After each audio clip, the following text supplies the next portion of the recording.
శ్రీ వెలుగు మల్లమ్మ గుడి మల్లయ్య కొండ. ఈ ఆలయం తంబళ్లపల్లి మల్లయ్య కొండలలో మల్లికార్జున స్వామి గుడిని చేరకముందే రహదారిలో 2 కిలోమీటర్లు దిగువన ఉంది. ఏనుగుల మల్లమ్మ గుడి అని కూడా జనం అంటారు. మల్లికార్జున స్వామి వారి సోదరి అయిన వెలుగు మల్లమ్మకు భక్తులు కొండపై తొలి పూజ చేస్తారు. జనం చెప్పే కథనాలను బట్టి మల్లికార్జున స్వామి పర్వతరాజు కుమార్తె పార్వతీదేవిని అనగా గౌరమ్మను వివాహమాడేందుకు పోతుండగా సోదరి వెలుగు మల్లమ్మ కూడా తోడు వస్తానన్నది. ఆమె వికృత రూపమును చూచి హిమరాజు దంపతులు పార్వతీదేవిని తనకు ఇచ్చి వివాహము చేయరని తలంచి మల్లమ్మను తన వెంట రావద్దని చెప్పారు.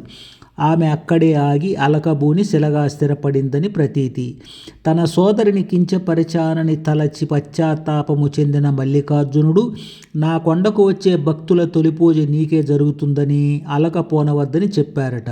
ఇదే విధంగా కొండకు వెళ్ళే ప్రతి భక్తుడు ఇక్కడ ఆగి మల్లమ్మ గుడి వద్ద నిలచి ఆమెను పూజించిన తరువాత తీర్థప్రసాదములు స్వీకరించి మల్లికార్జున స్వామిని పూజించి తరించడం సాంప్రదాయంగా మారింది. కాగా ప్రస్తుతం అమ్మవారి ఆలయం సర్వాంగ సుందరంగా నిర్మించబడినది.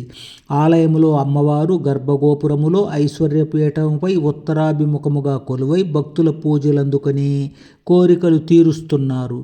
ఆలయంలో నిత్య పూజలు, అభిషేకాలు ఉంటాయి, తీర్థప్రసాదాలు ఉంటాయి.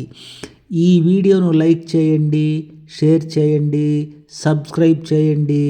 మరిన్ని వీడియోలు చూసే అవకాశాన్ని పొందండి.